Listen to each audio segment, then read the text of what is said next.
അതെ അതെ. അല്ലെങ്കിൽ അതൊക്കെ ഇന്ന് മാറിയെന്ന് സുന്നികളെ മുഷിരിക്കാക്കി ഇപ്പോൾ വഹാബികളുടെ അവസ്ഥ എന്താ? അവർ പരസ്പരം അങ്ങോട്ടും ഇങ്ങോട്ടും മുഷിരിക്കാക്കിക്കൊണ്ടിരിക്കുകയാണ്.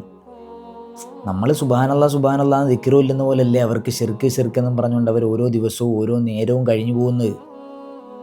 ആ അല്ല, മുജാഹിദ് വിഭാഗത്തിലെ വിസ്റ്റം വിഭാഗക്കാരില്ലേ, അവർ ഷിർക്കിൻ്റെ കൂടാരത്തിലാണെന്നാണ് KNMൻ്റെ നേതാവാകുന്ന അനസ് മൗലവി പറയുന്നത്. ആ സംഭവമൊക്കെ നമ്മളിന്ന് പറയുന്നുണ്ട്. എന്തായാലും പ്രേക്ഷകർ വന്നിട്ടുണ്ട് എന്തായാലും. അപ്പോൾ എന്തായാലും ഇൻഷാ അല്ലാഹ് നമുക്ക് കാണാം. ഇന്നത്തെ വീഡിയോയിൽ നിനക്ക് കാണാം കേട്ടോ ഇൻഷാ അല്ലാഹ്. വഅലൈക്കും അസ്സലാം വറഹ്മത്തുള്ളാഹി. അപ്പോൾ എന്താ ഇന്നത്തെ സംഭവം എന്നറിയാവാ? നമ്മുടെ മറ്റേ മുജാഹിദ് ബാലുശ്ശേരി ഉണ്ടല്ലോ, അദ്ദേഹത്തിൻ്റെ ഒരു അനുജനുണ്ടല്ലോ, ഏതോ ഒരു ഇസ്ലാം എന്നൊക്കെ പറയുന്നത്. എന്ത് ഇസ്ലാമാ? സിറാജുൽ ഇസ്ലാം. അദ്ദേഹം എന്താ പറയുന്നതെന്ന് കേൾക്കണ്ടേ? ഒന്ന് കേട്ടോ. ഞങ്ങൾ നിങ്ങളോട് ചോദിച്ചാൽ നിങ്ങളുടെ അഖീദ എന്താണ്? നിങ്ങളുടെ അഖീദ എന്താണ്? നമ്മളെക്കുറിച്ചല്ല പറയുന്നത്. നമ്മളെക്കുറിച്ച് പറയുന്നതൊക്കെ കുറച്ച് നേരത്തേക്ക് ചൊല്ലിട്ട് വെച്ചിരിക്കുക. കാര്യം KNMകാരെ കൊണ്ട് ഇവർക്ക് ഇരിക്കപ്പുറതിയില്ല. കാരണം KNM എന്ന് പറയുന്ന പ്രസ്ഥാനത്തിലെ നേതൃത്വം തന്നെ അങ്ങോട്ടും ഇങ്ങോട്ടും പറയുന്നത് എന്താണ്? നിങ്ങൾ ഷിർക്കിലാണ്. അങ്ങോട്ടും ഇങ്ങോട്ടും പറയുന്നത് എന്താണ്? നിങ്ങൾ ഷിർക്കിലാണ്. ഇവർ ഭയങ്കര മാന്യന്മാരല്ലേ വിസ്റ്റംകാർ. ഇവർക്കൊരു പ്രശ്നവുമില്ല. അവരാണിപ്പോൾ ഷിർക്കിൻ്റെ ആൾക്കാർ. ഈ KNM എന്നാണ് ഇവർ വന്നത്. ജിന്ന്, സിഹർ തുടങ്ങിയ ആദർശ വിഷയങ്ങൾ തീവ്രമായി ചിന്തിച്ച് അതിൽ നിന്ന് പ്രശ്നങ്ങൾ ഉണ്ടാക്കി 2012 വിസ്റ്റം രൂപീകൃതമാകുന്നത്. KNMലായിരുന്നു ഇവരൊക്കെ ആദ്യം ഉണ്ടായിരുന്നത്.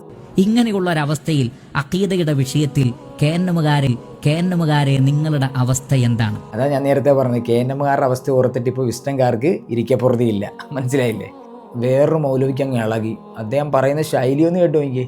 വേറെ പല പണി നോക്കല്ലേ, തോപ ചെയ്ത് തെറ്റുപറ്റിപ്പോയി പൊറുക്കണം എന്ന് അറിഞ്ഞോളി, ഇങ്ങോട്ട് വന്നോളി, നമ്മൾ നിങ്ങളെ സ്വീകരിക്കും. തെറ്റുപറ്റിപ്പോയി നിങ്ങൾ തൗബ ചെയ്യ്. കാര്യം ജിന്ന്, സിഹിർ തുടങ്ങിയ വിഷയങ്ങളൊക്കെ പറഞ്ഞ് നിങ്ങൾ പോയതല്ലേ, നിങ്ങൾക്ക് തെറ്റുപറ്റിയാന്ന് അറിയാം. പക്ഷെ നിങ്ങൾ തൗബ ചെയ്തിട്ട് വാ, ഞങ്ങൾ സ്വീകരിക്കാന്ന് വീണ്ടും KNMകാരെ കിടന്ന് പറയുകയാണ്.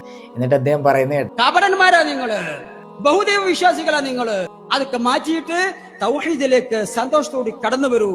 ഇവരുടെ കൂട്ടത്തിൽ തന്നെ മറ്റൊരു വിഭാഗക്കാർ ഇവരെ ബഹുദൈവ വിശ്വാസികളെന്നാണ് വിളിക്കുന്നത്. എത്രത്തോളം ഇവർക്ക് കൊള്ളുന്നുണ്ടല്ലേ?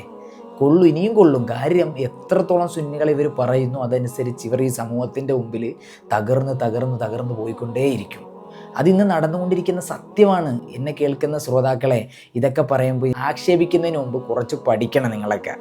അതാണ് ആദ്യം ചെയ്യേണ്ടത്. അപ്പോൾ വിസ്റ്റത്തിലെ ഫൈസൽ മൗലവിക്ക് പിടിച്ചില്ല. ഫൈസൽ മൗലവി അങ്ങോട്ട് കയറാൻ തുടങ്ങി. നാലാമനായി കടന്നു വന്ന ചാരൻ സുല്ലമിയുടെ ശ്രമഫലമായി മൂവർ സംഘം എത്തിപ്പെട്ടത് എവിടെയാ? ചാരൻ സുല്ലമി അറിയാണ്. ഇനിയിപ്പോൾ KNMകാരുടെ നേരെ കയറിക്കൊണ്ടിരിക്കുക ജിന്നിൻ്റെ വിഷയവും പറഞ്ഞുകൊണ്ട്. ജിന്ന്, സിഹിർ തുടങ്ങിയ ആദർശ വിഷയങ്ങളുമായിട്ടാണ് ഈ KNMൽ നിന്നൊക്കെ പുറത്തിറങ്ങി സ്വന്തമായിട്ട് 2012 വിസ്റ്റം രൂപീകൃതമായത്. അത് ഞാൻ ആദ്യമേ പറഞ്ഞു. എന്നിട്ടിപ്പോൾ അവരുടെ നേരെ കയറുക. അനസ് മൗലവി വിട്ടുകൊടുക്കാൻ. അനസ് മൗലവി പറഞ്ഞ കേട്ടാ, അത് ലോകത്ത് ആദ്യമായി പഠിപ്പിച്ചത് വിസ്റ്റം ഗ്ലോബൽ ഇസ്ലാമിക് മിഷൻ എന്ന ഈ ശിർക്കിന്റെ കൂടാരമാണ് എന്ന് പറയാൻ അത് തിരുത്താത്ത കാലഘട്ടത്തോളം മുജാഹിദുകൾക്ക് മടിയില്ല കേട്ടോ, മടിയില്ല. അതാ ഞാൻ ആദ്യം പറഞ്ഞത്. വിസ്റ്റംകാർ ഷിർക്കിന്റെ കൂടാരത്തിലാണെന്ന് KNMന്റെ നേതാവ് അനസ് മൗലവി പറഞ്ഞെന്ന് പറഞ്ഞില്ലേ? ഇപ്പൊ കേട്ടില്ലേ? ഇതാണ് ഇപ്പോഴത്തെ അവസ്ഥ നിലവിൽ. അനസ് മൗലവിയുടെ വാക്ക് കേട്ടപ്പോൾ സക്കരിയ സ്വലായിക്ക് സഹിക്കാൻ കഴിയുന്നില്ല. ഈ KNMൽ ആദ്യം പ്രവർത്തിച്ച ഒരാളായിരുന്നു ഈ സക്കരിയ സ്വലായി. പിന്നെ അതിനുശേഷം KNMൽ നിന്ന് മാറുകയാണ്. വിസ്റ്റംകാർ അദ്ദേഹത്തിനെ ഏറ്റുപിടിച്ചപ്പോൾ വിസ്റ്റത്തിലുള്ള വൈരുദ്ധ്യങ്ങളെ മനസ്സിലാക്കിക്കൊണ്ടിട്ട് ഞാനൊരു സ്വതന്ത്ര സലഫിക്കാരനായി കഴിഞ്ഞോളാമെന്ന് പറഞ്ഞ് സക്കരിയ സ്വലായി അവസാനം വരെ സ്വതന്ത്ര സലഫിക്കാരനായിട്ട് അങ്ങനെ അങ്ങ് കഴിഞ്ഞുകൂടി. 2019 ജൂലൈ 14 ഈ ആക്സിഡൻറ്റിൽ ഈ സക്കരിയ സ്വലായി മരണപ്പെടുന്നത്. എന്താണ് അനസ് മൗലവിയോട് സക്കരിയ സ്വലായിക്ക് പറയാനുള്ളത്? അതാണല്ലോ നമ്മുടെ വിഷയം. നാവിനെ സൂക്ഷിച്ചോളൂ അനസ് മൗലവി, എല്ലാം അല്ലാഹുവിന്റെ രേഖയിലുണ്ടാകും. ഞാൻ പറയാത്തത് എന്റെ പേരിൽ ആരോപിച്ച്, എന്റെ പേരിൽ ശിർക്ക് ആരോപിച്ച് നിങ്ങൾക്ക് താൽക്കാലികമായി സംഘടനാ സംവിധാനങ്ങളും സൗകര്യങ്ങളും കിട്ടിയേക്കാം. എന്തായാലും സക്കരിയ സ്വലായി നേരത്തെ അങ്ങ് പോയി. ഇനി അധികം പ്രശ്നത്തിലേക്കൊന്നും കുടുങ്ങാൻ നിന്നിട്ടില്ല. അല്ലെങ്കിൽ ഒരുപക്ഷെ ഇനി വരും സമയങ്ങളിൽ എന്തൊക്കെ അദ്ദേഹത്തിനെ കുറിച്ച് പറയേണ്ട വരുമായിരിക്കും. ഇവരെന്തൊക്കെ പറയും അനസ് മൗലവി? അത് കേട്ട് ഫൈസൽ മൗലവി പ്രശ്നം ഉണ്ടാവും. ഇവരാകെപ്പാട് അടിയും ബഹളവുമാണെന്ന് പ്രേക്ഷകരായ നിങ്ങൾ ചിന്തിക്കുക. ഇവർക്ക് സ്വസ്ഥമായിട്ടൊന്ന് അള്ളാഹുവിനെ വിളിച്ച് നിസ്കരിക്കാൻ കഴിയുന്നുണ്ടോ? കാര്യം ഞാൻ പറഞ്ഞില്ലേ, ഓരോരോ സാഹചര്യങ്ങൾക്കനുസരിച്ച് തൗഹീദ് മാറുവാണ്. ഇത് ഞാൻ പറയുന്നതല്ല കേട്ടോ. ഈ ഫൈസൽ മൗലവി പൂജ നടത്തിയെന്നോ എന്തോ ഇവരുടെ നേതാവ് വേറൊരു വിഷയം പറയുന്നുണ്ട്. പൂജ ചെയ്തു, സേവ നടത്തി, അപ്പൊ ഷെയ്ത്താൻ വന്നു, ഉത്തരം കിട്ടി, ഷെയ്ത്താനെ കൊണ്ട് നബിയെ ഉപദ്രവിച്ചു എന്നാണ് ഫൈസല് മുസ്ലിയാർ.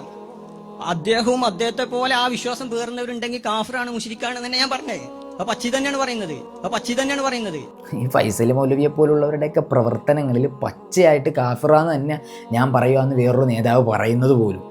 ഇവരുടെ ഓരോരോ സമയങ്ങളിലുള്ള വാക്കുകളിലെ വൈരുദ്ധ്യങ്ങളെ കൊണ്ട് കേട്ട് വിശ്വസിച്ച് പോകുന്ന സാധാരണക്കാരുടെ ഈമാൻ എത്രത്തോളം നഷ്ടപ്പെട്ടുകൊണ്ടിരിക്കുകയാണെന്ന് ഇനിയെങ്കിലും ഒന്ന് ചിന്തിക്കണമെന്നാണ് ഞാൻ പറയുന്നത്. പിന്നെ അനസ് മൗലവി ഒരു കാര്യം കൂടി പറയുന്നുണ്ട്, അത് ഇവിടുത്തെ ഏറ്റവും ശ്രദ്ധേയമായ ഒരു പോയിന്റാണ്. ഭൂമി ലോകത്തെ ഒരു വിഭാഗമുണ്ടെങ്കിൽ അത് വിസ്റ്റം വിഭാഗമാണ്. മനസ്സിലാക്കണം, അള്ളാഹ് പറഞ്ഞതിനെതിരെ പറയുന്നത്. അള്ളാഹു ഒരു കാര്യം പറഞ്ഞതിനെ പോലും എതിരാക്കി പറഞ്ഞു പോകുന്നവരാണ് വിസ്റ്റം കൂട്ടരെന്ന് KNMന്റെ നേതാവ് അനസ് മൗലവി പറഞ്ഞു വെച്ചൊരു കാര്യമാണ്. അപ്പോൾ ഇതൊക്കെ ഭയങ്കര വിഷയമാണ്. അതുകൊണ്ട് ഒരുപാട് കാര്യങ്ങൾ ഇനിയും പഠിക്കാനുണ്ട്. വളരെ ചുരുക്കി ഞാൻ ഈ കാര്യം നിങ്ങളോടൊന്ന് ഉണർത്തിയതാണ്. നിങ്ങൾക്ക് ഇനിയും അന്വേഷിക്കാം, പഠിക്കാം, മനസ്സിലാക്കാം. യഥാർത്ഥ തൗഹീദിൽ ഉറച്ചു നിൽക്കാൻ അള്ളാഹു നമ്മൾക്ക് തൗഫീക്ക് ചെയ്യട്ടെ എന്ന് ദുആയും ചെയ്യാം. ഇൻഷാ അല്ലാഹ് വീണ്ടും കാണാം.